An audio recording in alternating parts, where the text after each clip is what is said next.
முருகன் என்பவன் குறிஞ்சி நில தலைவன். குறிஞ்சி என்றால் மலையும் மலை சார்ந்த இடமும். மலை மேல ஏறி ஏறி அவன் உடம்பு முருகேறி காணப்பட்டது. அவனை மக்கள் முருக்கன் என அழைத்தனர். காலப்போக்கில் அது முருகனாக மாறியது. லெமோரியா கண்டத்தில் வாழ்ந்து வந்தவர் தான் முருகன். லெமோரியா கண்டத்தின் உண்மையான பெயர் இளமை முரியா கண்டம்.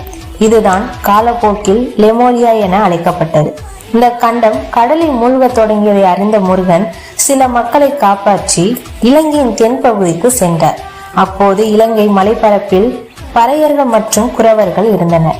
இதனால் முருகன் அவரது மக்கள் தரைப்பகுதியை தேர்ந்தெடுத்து வாழ்ந்தனர்.